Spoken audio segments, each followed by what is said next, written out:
here we are, hitting up events, drinking our way through Chicago beer, and trying not to miss a thing. Yeah, because, the cork popped out, boom, it flies like fucking 10 feet. We're like, yeah, let's do it.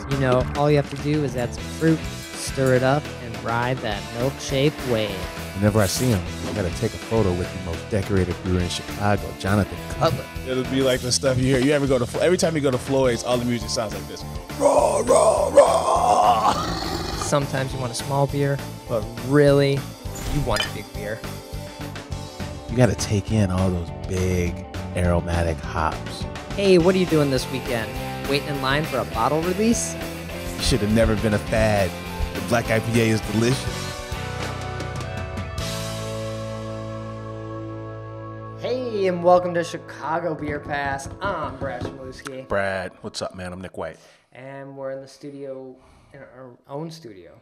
Oh, that's right. Time. Not in Oak Park. Right.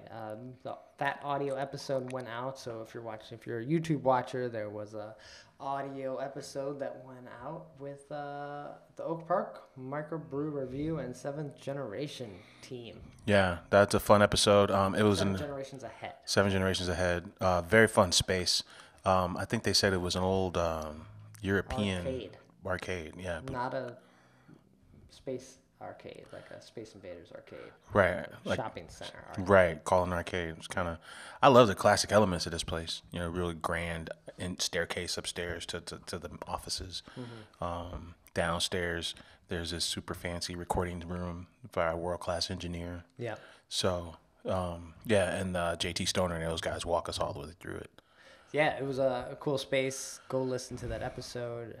Really got a good idea of 7 Generations Ahead and just what we can expect this coming weekend at Oak Park Micro Brew Review. Yeah, live music, partying. Food. Yeah, partying in the street and all the Illinois breweries. Mm-hmm. It's going to be good. Really cool. We should be there. And then we're drinking some local Irving Park beer. Throw a rock and hit this place, man. This week we got the Burning Bush Brewery. Vagina Monologue Brewery. Vagina Monologue? Is that one of their beers? No. Okay. I don't know what I'm saying. Smooth Serpent. This is just an IPA. Nothing, no fancy milkshakes in here, no ice cream. Yeah. Thank God there's no fucking ice cream. We're talking hops, Chinook, Amarillo, Centennial, and Mosaic. It's just clean and easy. Like, I have no qualms with this. It's just IPA. That's fine. Sometimes that's all you want. What? One hop? Sometimes that's all you want is an IPA. Yeah. Sometimes that's all you want. Sometimes that's all you want. And that's what we got here. So. Yeah. Nice to see a crew just making an IPA. Burning Bush.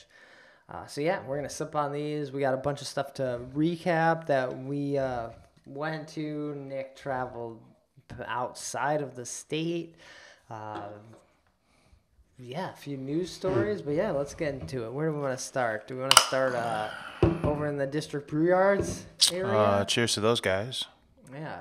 You went over there, or you were over there for the Windy City Smokeout. We talked about that on a few episodes ago. But then you were going back. And you hit up Goose Island as well as I did. Yeah, I did. I hit up Goose Island and had a pint and said hi to those folks. Okay. And we both ended up having this collaboration beer that they brewed with Twisted Hippo, right? Like it was orange something? It was called Hippo Island. Oh, Hippo Island. Yeah. So it was and let's pull it up here. But it's a blonde ale. Okay. And it's got a fruit in it, a fruit that's kind of similar to an orange. But the orange is like native to like South America, I believe. So that orange? That orange. Not just the orange in general. No, there's orange that grows specifically over there. So it's called Alulo. That's the name of the fruit. Oh, okay. Alulo. So this was Lulo Blonde Ale. So the name of the beer was Hippo Island. Okay. And it's a Lulo Blonde Ale. So it's a light blonde ale featuring a Central American fruit called the Lulo. That's similar to an orange in look and taste. Okay. Yeah. I've never had the fruit. I've had oranges, so I know what that tastes like. But this beer tasted like someone had tried to make it last longer and watered it down. I got the end of the keg on mine. So mine had a very distinct kind of bright color. It had some pulp in it.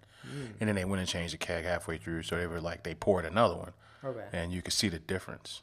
Yeah. So I took a sip from both and they both tasted the same. Yeah. Did you get like a thin kind of feeling from Yeah. Light blonde. It definitely was light blonde. Yeah. I think 4.9. Thin in every way. I think, aromatics, I kind of got that fruit component. Right. But on the body, it just kind of came and went. And maybe that's what they were going for. I don't know. Yeah, I'm glad I tried it. I ended up just doing a taster, which I was glad I did because I didn't really want a whole pint after the taster of that. Yeah. But cool to see Goose Island doing a collaboration with Twisted Hippo. I think you could go to Goose Island, right? In theory, you could go to their production facility and you could just see all the stuff from the high end. You could see, I don't know, Elysian or Golden Road or whoever the fuck else AB bought. You could go there and see 12 of those beers, right? You could. You could, but they don't. You don't. You see local collabs. Yeah. So I think that part is kind of cool about what they do. I think they have to. Maybe not that they have to, but I think people like to see it and it makes the story better versus you're not talking about summertime being out or Goose IPA. You're not going over there for those kind of things. Yeah. But if you can have these collaborations, especially with local people who are very excited to go brew on the Goose Island system and kind of be there and be part of it. And that brewery went up in the 90s, so it's got some heritage there. Yeah. You know? So I also hit up District Brew Yards. Twisted Hippo wasn't in there yet, but as of recording this episode, they are now full steam ahead. On the fourth wall, man. Yeah. Yeah, how about that? So Bulldog out, insert Twisted Hippo. Right. Yeah.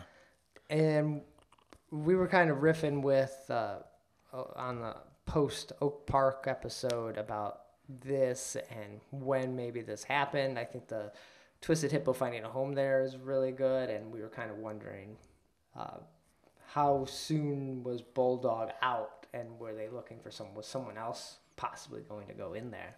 Yeah. But we had no answers. It was more of us just guessing at that point. Yeah. Now, the new place in Wheeling will have 5 walls, but the current location has 4, right? Okay. And we have no idea who that 5th one is, if it was like a rotating wall or... Yeah, just all guest, or... Yeah. Is it phase 3? Right? Who knows? Who knows? They make a lot of beer. That's true. But I mean, it's interesting when we talk to Around the Bend guy, our guy, Dan. He kind of said, the way brew yards is set up is that these breweries can go have a standalone place and then still participate in brew yards. That's kind of the arrangement. So it wouldn't surprise me if a location near Wheeling had an existing standalone that also decided to join forces with brew yards, if that's the case, right? Yeah. So. But with Twisted Hippo in here, although, I believe their beer was like on the shelf. Like you could go to Binny's and find a Twisted Hippo beer. Okay. Previously, right?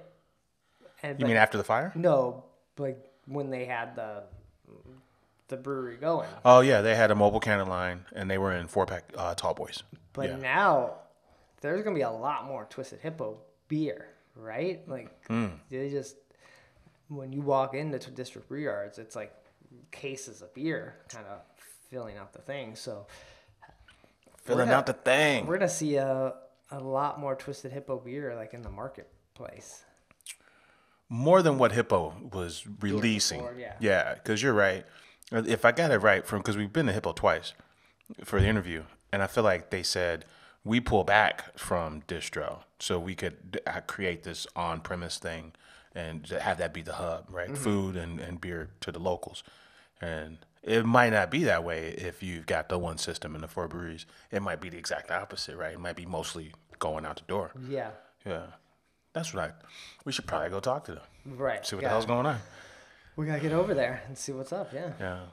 I also, when I was over that way, was dancing in the streets. Oh, right on. That's over there by the Grateful Dead Brewery. On tour. That's right. And so they had a little street festival going on with some jam bands, food. They had a bunch of beer outside. You could not, though, buy a beer inside on tour and take it to the street. which that felt really dumb to me because most of the other street festivals now, I think they've sort of laxed those rules where you can go into a bar or a liquor store and just take it out on the street. It's Chicago, man. We should be able to do whatever the hell we want. Right. You know, we sat in the house for 2 years. What the fuck? Right. We can't drink in the street. It's literally called dancing in the street. Not drinking in the street. Ridiculous. So we had a beer inside on tour, and then we ended up getting one outside. Rules are rules, I guess. Yeah. So that was a neat little pop in and just kind of walk through that a little Kind of a jam band situation. All the hippies out there. Yeah, there was Free love, man. Lots of tie-dyed shirts. One dude just walking around barefoot. Right on. And America, baby.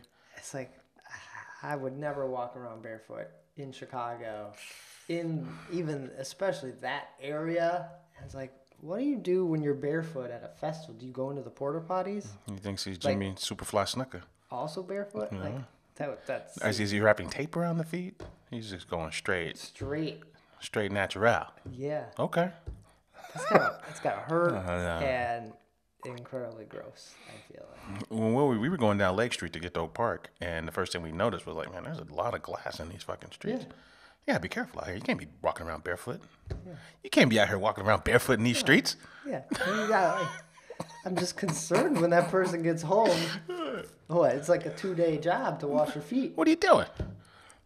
No way that's clean enough to even walk around your house. Put some goddamn sandals on. Yeah, at least be a respectable hippie here. Put sandals on. Come on. Yeah, that was a fun little outing. And then, we did hit up Cruz Blanca too. Oh, right on. Cheers to Cruz Blanca. One of my favorite spots to go to. Yeah. I like going to Cruz Blanca. Ended up with a mellow, I think it was like a cucumber or a melon beer. It was fine. Where was I at? And they had they only had 2 beers. One was Casa Humilde, one was Cruz Blanca. Oh, the place that Heather mentioned, the Mexican joint. That used to be Jam in Logan. Oh, okay. It's great, like not too far from where she hangs out. Yeah. They got 2 beers. Casa Humilde, Cruz Blanca. I was like, this is great. All right. Nice. But that was like my little recap recently, and then you went big. You were out of state. Big beer road trip. Took a big gulp there. Sorry. Yeah, man. Cheers to Discover Kalamazoo. Shalonda Afro Beer, she got invited up to hang out and see the town, and I kind of rode shotgun basically. Did she get keys? Key to the city? Yeah. That'd be cool. I mean, we offer you the key to the city. We are honored to have you. Here's a key to the town of Kalamazoo. I think it might be a town. They don't have a baseball team. I assume if you don't have a baseball team, you're not a city. You're just a town. Or a basketball team or something. I don't know. What's the cutoff? There's lots of cities that don't have basketball teams? I don't know. I don't know what the cutoff is. They do have breweries, though. So let's get back on track. Right. They do have breweries. So I think we hit a handful of breweries. Do you know Saugatuck? I think they make a nice Neapolitan. Yeah.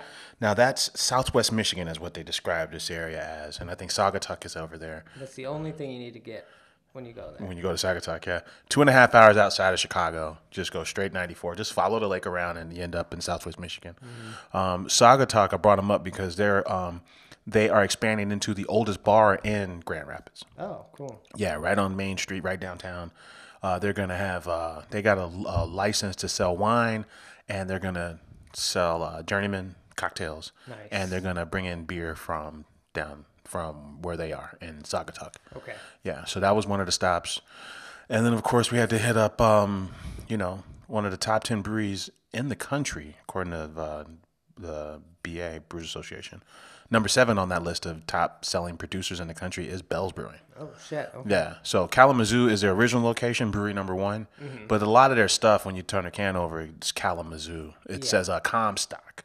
Comstock, Michigan is where their big production facility is. Okay. Yeah. So, we all know Two Hearted.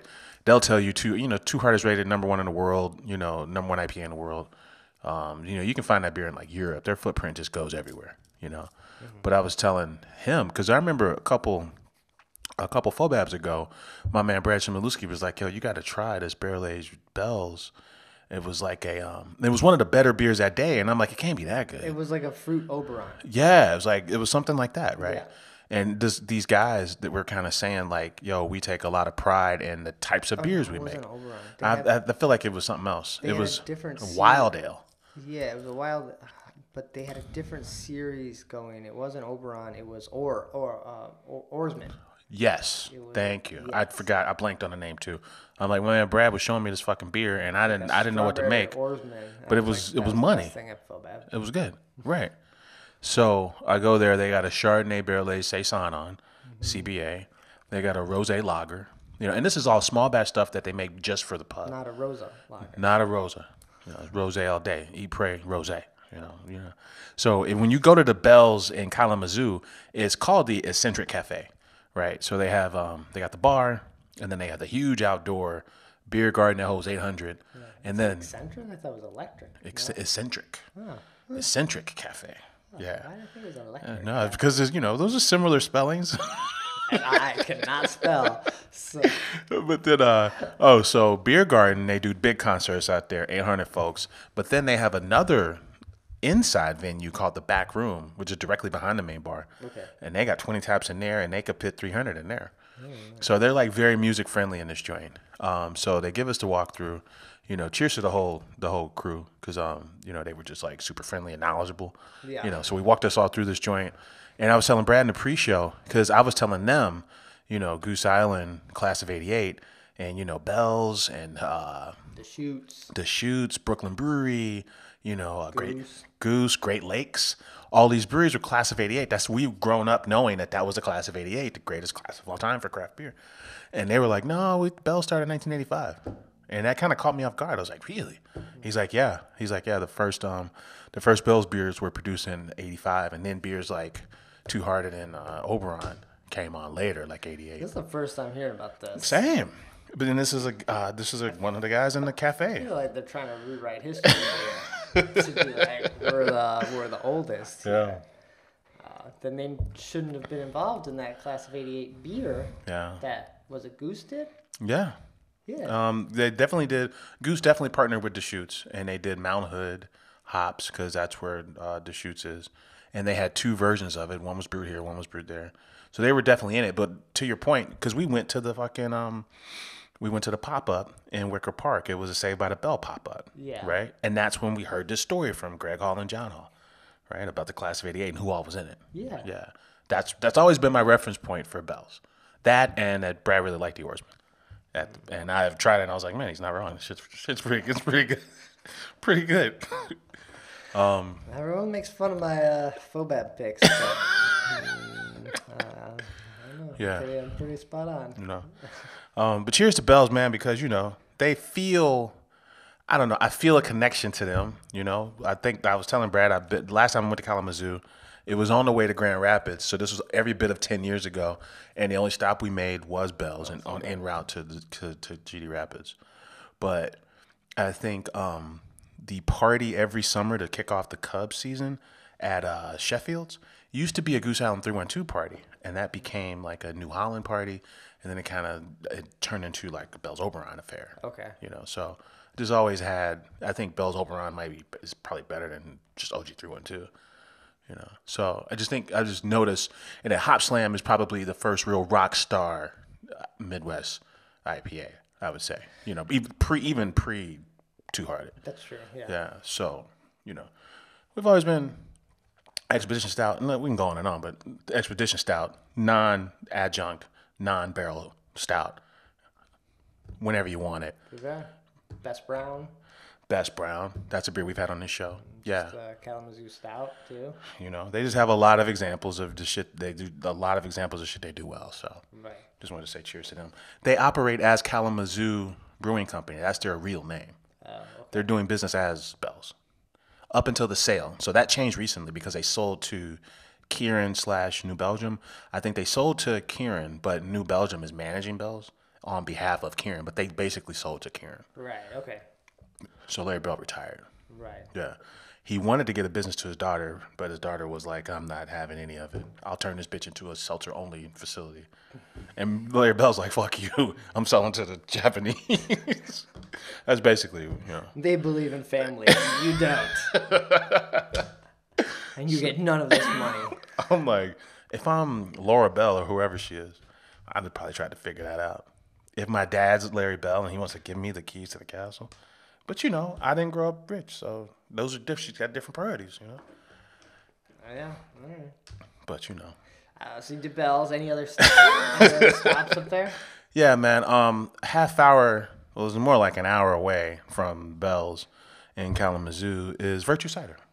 Okay. So Fennville, Michigan. Hello. Yeah. Right along the lake. So it's a bustling town. No, little bitty town. No sidewalks. Lots of gun ranges. No lights. Luckily No electricity. they got electricity, but it's like a true rural kind of farm situation. Okay. Yeah. So, all the ciders, man, 20 different ciders on. Too many to name. Too many to keep up with. Okay. They sit on 48 acres, Brad. That's a lot of acres. A lot of fucking acres. All apple acres? I love this because it's a destination for families. So the kids are there, and there's a guy while we're waiting in line. He's like, "Can these kids buy for apples?" She's like, "Fuck off, sir. We make hard cider." Bleh. I was like, "This is amazing. I love this place." She didn't say fuck off, but she's like, "We make hard cider." He's like, "Yeah, I know." He's like, "Well, no, your kids can't fuck with our apples." I was like, I respect that. Get these kids out of here. No, I'm just playing. I love the kids. Hey, but also this farmland it's been a farm since like the 1950s, right? And then this fella who owned the farm, there's a picture hanging up inside of the guy who owned the farm before. I forget his name. But anyway, this guy, he had this bustling farm with these 4 kind of farmhouses. And then what he wanted to do was turn the farms into a township, right? Yeah, okay. Turn the farms into a township. But the surrounding municipalities he didn't get approval from anyone. So the township said, well, that's illegal. And then also you need to leave. So we don't like your idea to start a new town, so get out. You didn't get permission to start a town. Like, who the fuck are you to start your own little town in our county? Right. How dare you? The nerve. Get out. Get out of here.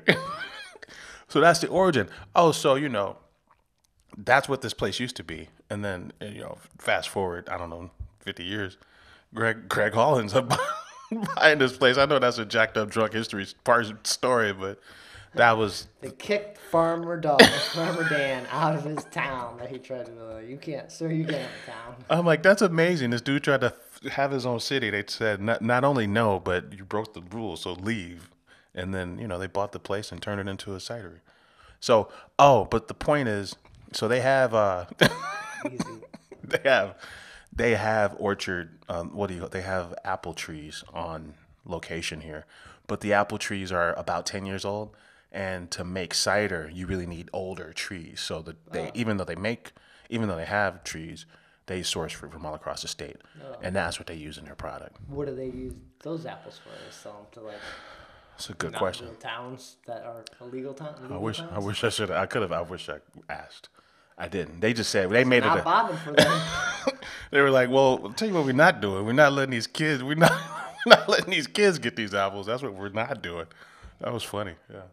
But so I didn't know that they have apple trees, but they don't use their own apples. They source until their trees are mature enough to use. What's the mature?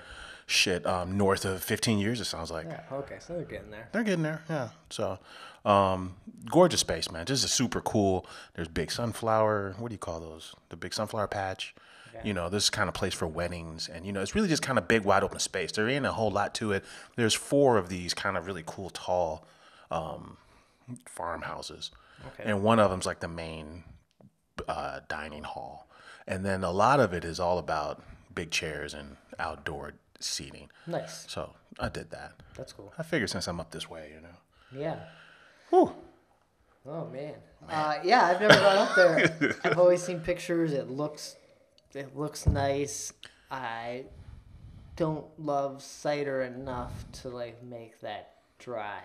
Yeah, they made it a point to say that their cider they don't add sugar to their cider. They want it to be all natural. That's why it's on the drier end. It's not as sweet. You get some bitter notes. You get some farmhouse funky notes. They made it a point to say that. And then I had a framboise, which is a cider blended with cherry. And then I had like a 2020. I did the bourbon barrel aged flight. The barrel aged flight. So it was some wine barrels and bourbon barrels. You can pick your flight type. Okay. So we did a bunch of flights. But yeah, to your point, like I'm drinking all these different ciders with different names, different apples, I assume. But either I'm not into it enough to really appreciate the differences, or maybe the differences weren't there. Right. One of the two. But I think the space was cool. The ciders were fine, but right. It was a good hang either way. Yeah, I feel like we were talking briefly before show that the cider, it seemed like cider was on a really uptrend trajectory, and then seltzer was like, hold on, and just took that over. And although cider's still around, it hasn't really gone anywhere, but it just took a back seat. Like it's like, oh, I guess I'll have a cider. Yeah, I like a nice cider, and then I think cider along with, you can like do a little roulette, and just if you have a bunch of whiskeys, just figure out which one tastes best in the cider. Oh, okay. That's a fun game to play, But yeah, do you need 22 ounces of dry, semi-dry, Southwest Michigan cider? I don't know. Depends on the occasion, right? Depends on the occasion. I will say that I think the mitten, the barrel-aged cider, is probably the best one. It's pretty good. Just make that. Pretty good stuff. Yeah. That one. Turn it into a town, just make mitten. Make nothing but the mitten. Damn. Did you hit up Haymarket or any of the other Greenbush?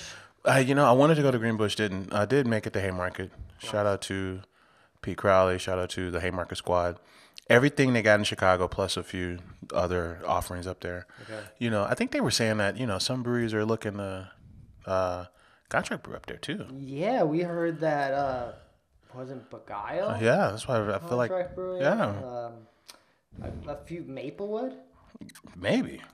And that might be drunk history too. A few people that have left Great Central to take over, or just not liking what Great Central's doing. Yeah. Decided that the Pete Crowley crew could do it better.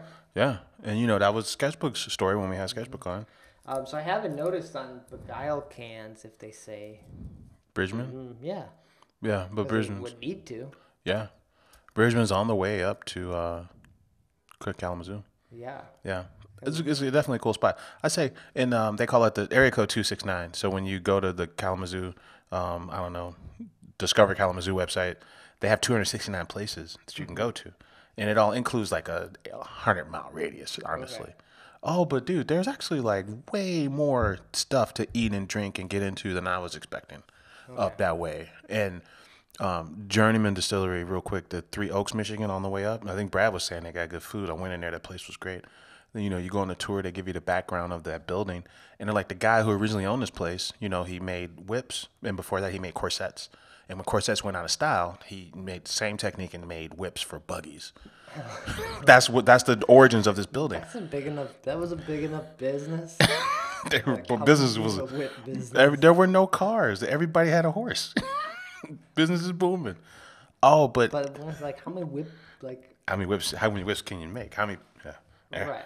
I think probably get into some kinky shit. Like you'd probably maybe. Yeah. What do you have? Like, do you coordinate your whip with your outfit for your buggy? I don't know, I'm going on a drive today. I got brown pants on. I need the brown whip. Babe, don't give me. Can you don't give me the black whip today? Okay, I need the brown whip today. No tassels. Come on, that's the home whip. That was for the things we do in this home. It was saying that guy who ran that building and the whip business. Oh, he had a summer home in Evanston. From whip money? For whip money. This whip money he had 2 houses off this whip money. Oh, but it was funny because we were here like the Haymarket guys that like to party up in Michigan in the summer. Yeah. And that's part of the reason they ended up building the Michigan brewery. Right. So, and John Narada or had a place up there. Yeah. So it's funny to hear Chicagoans like to go up there for the summer. Get their whips. Michiganders with their whip money like to come down here for the summer. That was a funny little wrinkle. But yeah, going up there, nice if you want to escape. There's a ton of shit, way more shit than I thought up there. Nice. Okay. Yeah, it was cool. Very nice. Awesome. So yeah, those are some of our recent stops that we did. Mentioning Great Central and talking to the Oak Park crew about that. We were kind of talking about, man, where am I going with this? Yeah, where are you going with this? Finches. The Legend of Finch. And we were wondering who's going into Finches.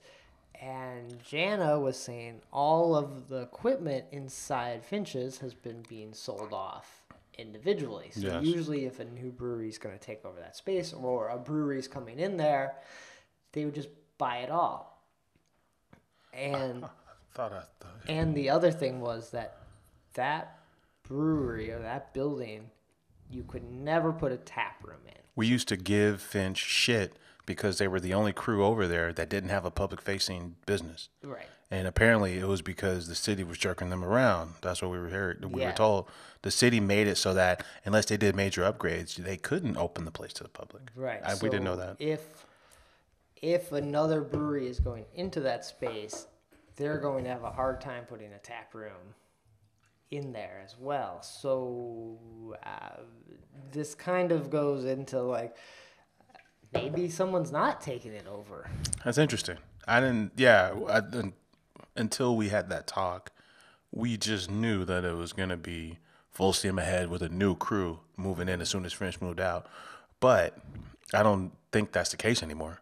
Right. So unless someone's kind of expanding and using it for like a warehouse, maybe like a on tour is making a lot more beer, or a district brew yards needs to use it for space or something. But I guess there's probably cheaper, better options when that space was built to be a brewery. It probably has all the drainage and everything. I don't know. It kind of throws another question into who it could be. It's an interesting point. I don't want to take too much time, but, when Bader Brow moved out, they sold their equipment. So Moody Tongue didn't use Bader Brow's equipment. Moody Tongue moved in and bought new equipment. Oh. Or they brought the equipment from Pilsen, more likely. So someone could have been coming to that space, and they could have been like, this stuff is shit. Yeah. We're coming in with all new things. Right. I feel like that's in play. Or, on the Kalamazoo trip, there's a crew that was called Brewery Otre. They've been around for 5 months, and they make beer wine hybrids, kind of like Junior. And it's funny because Junior started following them on IG, and they asked us if we knew who Junior was. And we're like, yeah, we go there all the time. Yeah. But I asked him this same question. I said, when you're building, because he's in a residential building, at the base of the residential building is his brewery. So I'm like, what's the most expensive part of this? Is it revamping the space? Is it the equipment? Is it the licensing? What is it? And he's like, honestly, it's like a quarter for each. Like, gutting out the place is just as expensive as the equipment. So the point is, like, that might not be a game changer if the equipment's not there. It might not be, Yeah, especially if that brewery, or if there is a brewery coming in there, was like, oh, we like this equipment. We use this German equipment, or we use this stuff from Vancouver, and you had the Chinese equipment in there. We don't like that. Get that out of here. Yeah. We're coming in with our own system. Yeah. So it might be all systems go with a new crew in there, even if the place is just bare. Yeah. It might be. So we didn't have any answers to that, but we did find out that Great Central's having issues of keeping people, and that all the equipment from Finches is being sold off to a whole bunch of different people. It's really weird, side note, really weird to hear that Great Central's, not full steam ahead with just, having a waiting list on people to want to brew there. Right. You can walk downtown pretty much from that joint, and you got a ton of tank space, ton of fermenter space. It's a huge space. I was looking to have people, a little meetup there, and they close at 8 o'clock. Yeah, it's like, what are you guys doing? You guys are supposed to be crushing it. Anybody who wants to make more beer, whether they got a space or not, should be wanting to brew there, and it doesn't sound like that's the case. So that's interesting. Yeah. The other bit of news we had was Lake Effect.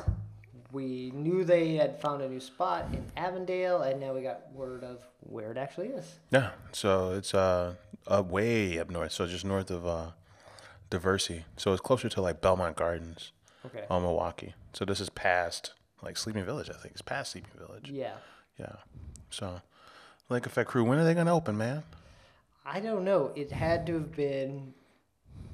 Well, they had to get out of that space, right? Right. The costume shop. So now it's like, well, you have this space, you have to build it out. Is that 6 months to a year? But you had to like, you're just gonna use it as a storage place as you build it out, right? Because you had to get all your stuff out of this. So Yeah. the little Lake Effect beer we saw around town is going to even dry up even more for a little bit as Does that make they the move? almost start over. Yeah. Yeah. I think they had Greenbush's old equipment at that in that costume right behind the costume Maybe they've shop. been buying Finch's stuff. In preparation for this. Yeah. That's very possible. Yeah, and now they got the room now. Good for them. I like Clint, cheers to him. Brew Pass alumni. Mm-hmm. That's Brad's joint right there. Nice. Any other news? I feel like I was looking for pictures, man, because I had screenshot shit to talk about. Mm-hmm. But yeah, we're saucing off these 7% beers, and I got a whole lot of nothing, just a whole lot of scrolling. All right. Well, this weekend is Oak Park Micro Brew Fest. Trying to have this episode up before that. Otherwise, we will be recapping everything in the next episode. We'll be there for VIP, for Iron Brewer, for the whole fest. Yeah, the artist formerly known as Replicale. Yeah. It sounds like they expanded the definition. So Replicale was everybody makes this one style, just put your spin on it. Right. Here's your hop. Here's your malt. Go for it. But Iron Brew is different. Iron Brew is like, we got 10 styles, pick one. Yeah. And you randomly pick one and go for it. Yeah. There was something I was going to say. Oh, it's a zero waste event. I took a picture of the hop butcher thing, which you could peel off. And I didn't know this, but when you recycle these beers cans, you're supposed to take the label off to ensure a proper clean recycling. I don't know if I knew that. In the cans that have the shrink wrap plastic layer. So remember when I was always like, yeah, you're touching it. It's crinkle. Yeah. Those labels need to come off. These labels, these sticker labels, you could take them off, but they're going to get like torched, so they should burn off. But those plastic ones don't always burn. They burn at a higher temperature, and it's not cranked up enough. Got it. This makes more sense now. Yeah. Yeah. Because you gotta, I don't know how recycling works, but you gotta like send these through, you torch them or melt them down. And I think if you do it in phases, where the first phase is like get rid of anything that's on the can. Yeah. Any paints, any stickers, plastics, things like that. Yeah. So that was something I learned this week at this, in prep for the zero waste event, was that, because I just assume, hey, if I put it in a blue bucket, I'm good to go. But the reality is, if you want a clean, recyclable product, that you would really take the fucking label off. And I honestly did not know that. You would take the label off and take it to the recycling place yourself, because I feel like with or without the label in Chicago, you almost have the same odds. Okay. Like getting that can recycled. Not to say you shouldn't do that, but the city trash or recycling program, isn't top tier. Okay. More tips and tricks on recycling in the coming weeks here once we go to microbrew. But I am excited for the fest. It marks almost the end of the summer. Yeah, it's always traditionally. Great Taste was this weekend. Once this is over, can we start drinking Oktoberfest? Apparently, if you open your feed, everyone's getting prepped for their fucking Oktoberfest. Every party that is happening is an Oktoberfest party. I guess I got to get over it, right? I mean, the school's starting back. It's going to be fall. Fall's not bad. Fall's actually a little, honestly, some parts of fall are better than summer. Sure. Right. So, we'll see. Oktoberfest, yes. Pumpkin beers, no. I can't wear my jorts, man. I got to retire my jorts and my Crocs, man. Put on some real fucking shoes. Just go barefoot. Go shoot hard, true hippie. Just go Jimmy Superfly Snooker, man. All the glass, your feet will be so strong.